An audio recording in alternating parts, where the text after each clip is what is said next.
right, chapter 44, the faith of Islam. Let's see, where are we? Oh, hey. Muhammad's night journey to the heavens. In the 17th surah of the Quran, it is written that upon a certain night, Muhammad was transported from the temple at Mecca to that of Jerusalem, but no details are given of the strange journey.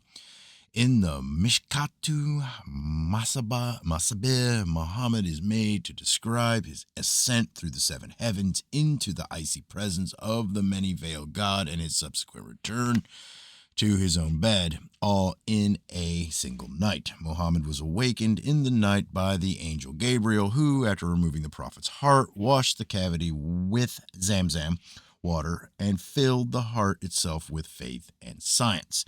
A strange creature called Al-Barak, or the lightning bolt, was brought for the conveyance of the prophet.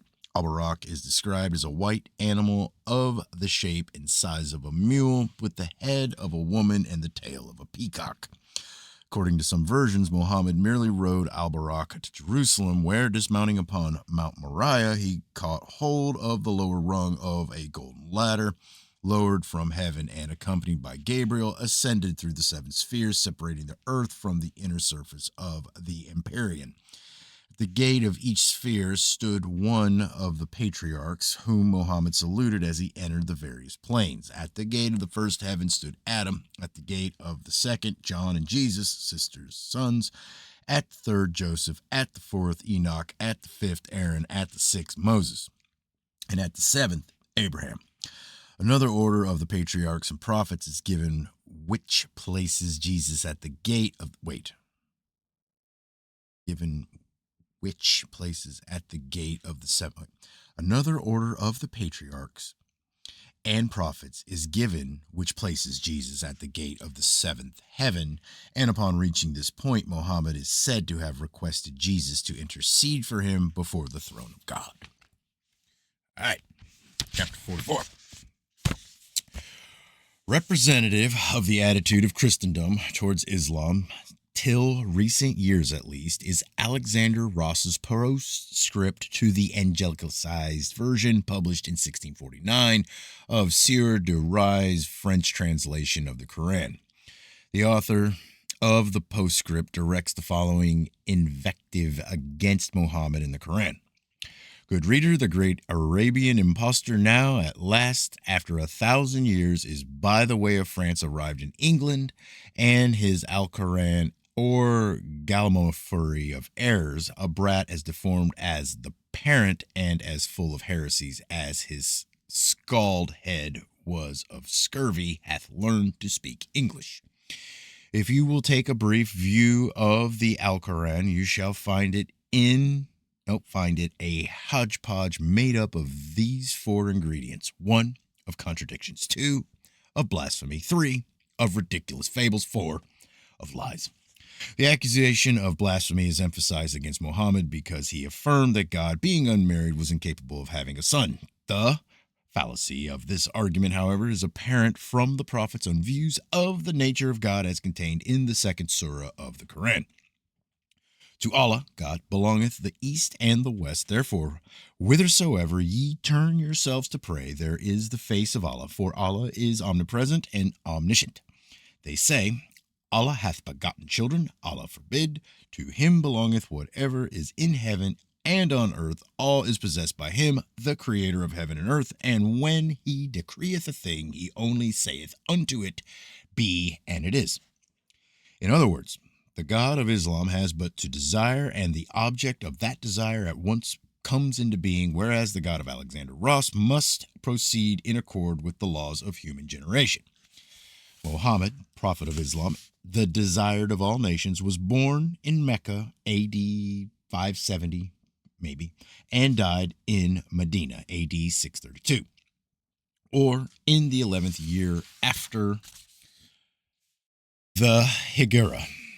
Washington Irving thus describes the signs and wonders accompanying the birth of the prophet.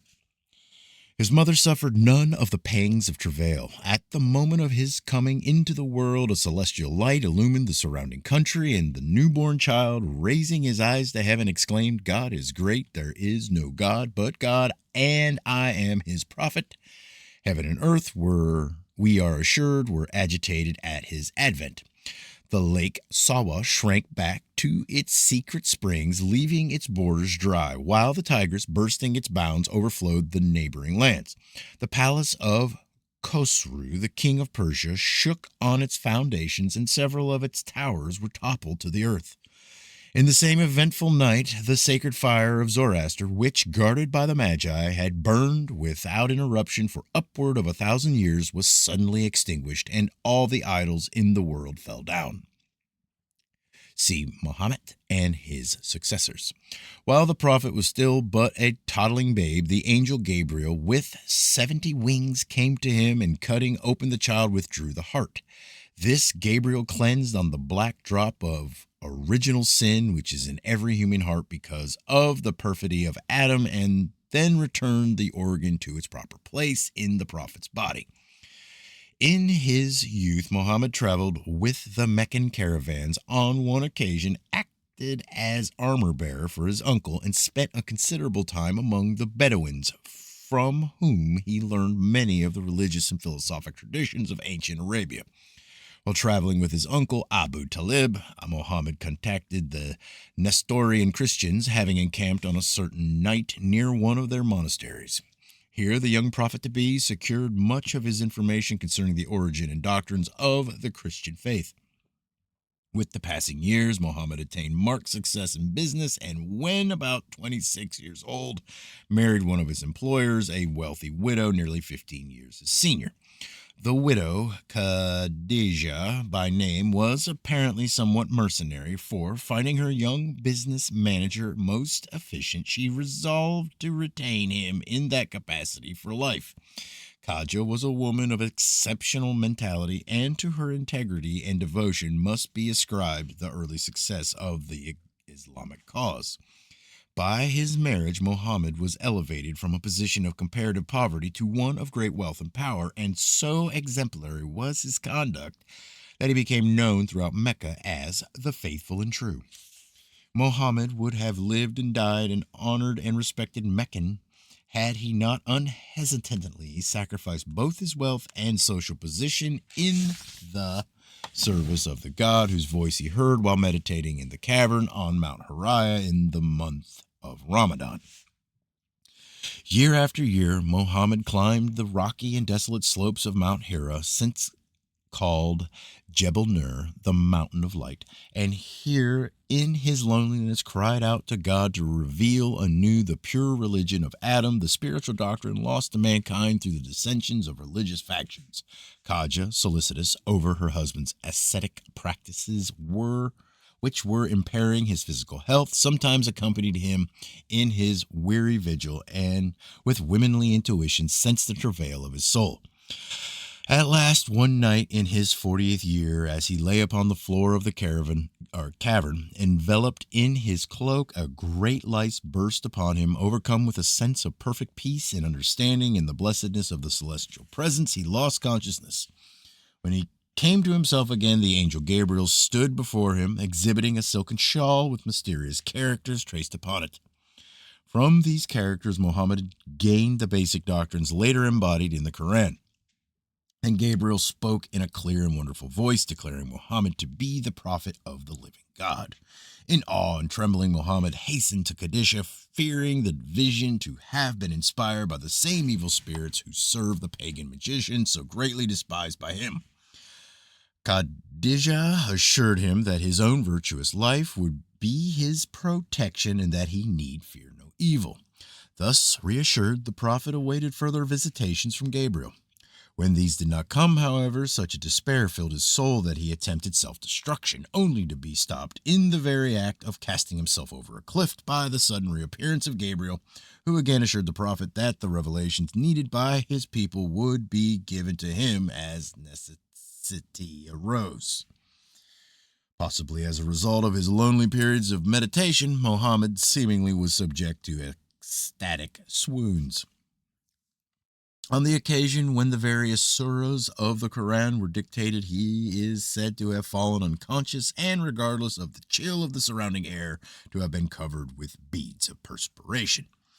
Often these attacks came without warning. At other times, he would sit wrapped in a blanket to prevent a chill from the copious perspiration, and while apparently unconscious, would dictate the various passages, which a small circle of trusted friends would either commit to memory or reduce to writing. On one occasion in later life, when Abu Bakr referred to the gray hairs in his beard, Muhammad, lifting the end of his beard and looking at it, declared its whiteness to be due to the physical agony attendant upon his periods of inspiration. In the writings attributed to Muhammad, be considered as merely the hallucinations of an epileptic, and for the reason discounted. His Christian detractors should be where, lest with the doctrine of the prophet they also undermine the very teachings which they themselves affirm. For many of the disciples, apostles, and saints of the early church are known to have been subject to nervous disorders. Muhammad's first convert was his own wife, Khadijah, who was followed by other members of his immediate family, a circumstance which moves Sir William Muir to note, "It is strongly corroborative of Muhammad's sincerity that the earliest converts to Islam were not only of upright character, but his own bosom friends and people of his household, who, intimately acquainted with his private life, could not fail otherwise to have detected these discrepancies which ever more or less exist between the professions of the hypocritical deceiver abroad and his actions at home." See the life of Muhammad. Among the first to accept the faith of Islam was Abu Bakr, who became Muhammad's closest and most faithful friend. In fact, his alter ego, Abu Bakr, a man of brilliant attainments, contributed materially to the success of the Prophet's enterprise, and in accord with the express wish of the Prophet, became the leader of the faithful after Muhammad's death. Aisha, the daughter of Abu Bakr, later became the wife of Muhammad, thus still further cementing the bond of fraternity between the two men. Quietly but industriously, Muhammad promulgated his doctrines among a small circle of powerful friends. When the enthusiasm of his followers finally forced his hand and he publicly announced his mission, he was already the leader of a strong and well-organized faction. Fearing Muhammad's growing prestige, the people of Mecca, waiving the time-honored tradition that blood could not be spilt within the holy city, decided to exterminate Islam by assassinating the Prophet. All the different groups combined in this undertaking so that the guilt for the crime might thereby be more evenly distributed. Discovering the danger in time, Muhammad left his friend Ali in his bed and fled to Abu Bakr from the city, and after adroitly eluding the Meccans, joined the main body of his followers that had preceded him to Yathrib, afterwards called Medina. Upon this incident, called the Hijra, or flight, is based the Islamic chronological system. Dating from the Hijra, the power of the Prophet steadily grew until in the 8th year Muhammad entered Mecca after practically a bloodless victory and established it as the spiritual center of his faith. Planting his standard to the north of Mecca, he rode into the city, and after circling 7 times the sacred Kaaba, ordered the 360 images within its precincts to be hewn down. He then entered the Kaaba itself, cleansed it of its idolatrous associations, and redecorated the structure to Allah, the monotheistic God of Islam. Muhammad next granted amnesty to all his enemies for their attempts to destroy him. Under his protection, Mecca increased in power and glory, becoming the focal point of a great annual pilgrimage, which even to this day winds across the desert in the months of pilgrimage and numbers over 70,000 in its train. In the 10th year after the Hijra, Muhammad led the valedictory pilgrimage and for the last time rode at the head of the faithful along the sacred way leading to Mecca and the Black Stone. As the premonition of death was strong upon him, he desired this pilgrimage to be the perfect model for all the thousands that would follow. Conscious that life was waning away within him, writes Washington Irving, Muhammad, during this last sojourn in the sacred city of his faith, sought to engrave his doctrines deeply in the minds and hearts of his followers. For this purpose, he preached frequently in the Kaaba from the pulpit or in the open air from the back of his camel. Listen to my words, would he say, for I know not whether after this year we shall ever meet here again. Oh, my hearers, I am but a man like yourselves. The angel of death may at any time appear, and I must obey his summons. While thus preaching, the very heavens are said to have opened, and the voice of God spoke, saying, This day I have perfected your religion and accomplished in you my grace. When these words were uttered, the multitude fell down in adoration, and even Muhammad's camel knelt. See Muhammad and his successors. Having completed the valedictory pilgrimage, Muhammad returned to Medina. In the 7th year after the Hijra, AH-7, an attempt was made at Kabar to poison the prophet. As Muhammad took the first mouthful of the poisoned food, the evil design was revealed to him either by the taste of the meat or, as the faithful believe, by divine intercession. He had already swallowed a small portion of the food, however, and for the remainder of his life he suffered almost constantly from the effects of the poison. In AH-11, when his final illness came upon him, Muhammad insisted that the subtle effects of the poison were the indirect cause of his approaching end. It is related that during his last sickness, he rose one night and visited a burial ground on the outskirts of Medina, evidently believing that he too would soon be numbered with the dead. At this time, he told an attendant that the choice had been offered him of continuing his physical life or going to his Lord, and that he had chosen to meet his Maker. Muhammad suffered greatly with his head and side and also from fever, but on June 8th seemed convalescent. He joined his followers in prayer and, seating himself in the courtyard, delivered a lecture to the faithful in a clear and powerful voice. Apparently, he overtaxed his strength, for it was necessary to assist him into the house of Aisha, which opened into the court of the mosque. Hereupon, a rough pallet laid on the bare floor, the Prophet of Islam spent his last 2 hours on earth. When she saw that her aged husband was suffering intense pain, Aisha, then but a girl of 20, lifting the gray head of the man she had known from infancy and who must have seemed more like a father than a husband, supported him in her arms until the end. Feeling that death was upon him, Muhammad prayed, O Lord, I beseech thee, assist me in the agonies of death. Then almost in a whisper he repeated 3 times, Gabriel, come close unto me. For details, consult The Life of Muhammad by Sir William Muir. In The Hero as a Prophet, Thomas Carlyle writes thus of the death of Muhammad. In his last words were a prayer, broken ejaculations of a heart struggling up in trembling hope towards its maker.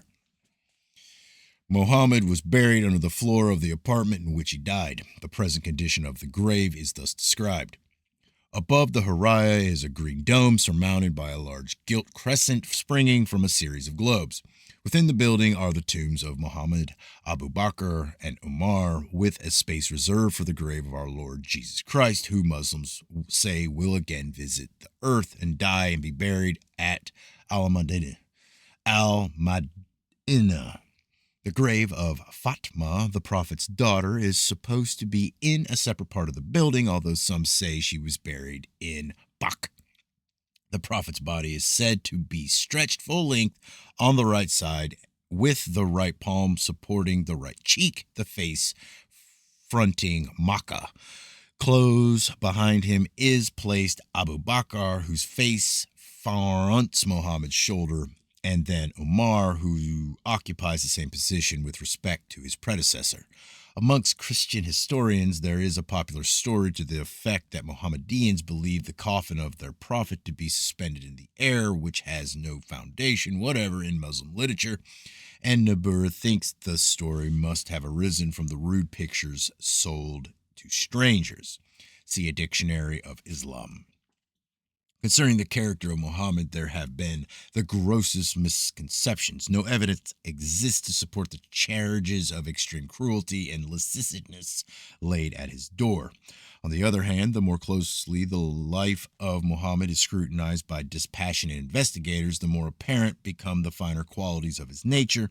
In the words of Carlyle, Muhammad himself, after all that can be said about him, was not a sensual man. We so err widely if we consider this man as a common voluptuary, intent mainly on base enjoyments, nay, on enjoyments of any kind. His household was of the frugalest, his common diet barley bread and water.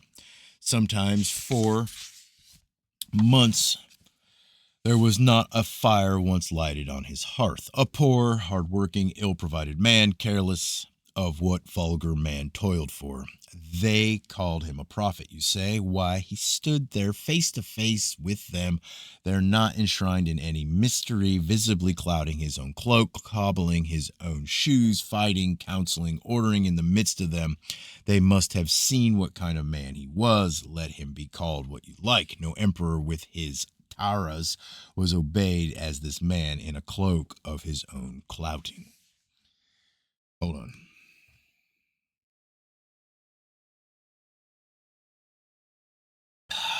Confused by the apparently hopeless task of reconciling the life of the prophet with the absurd statements long accepted by authentic Washington Irving, weighs him in the scales of fairness.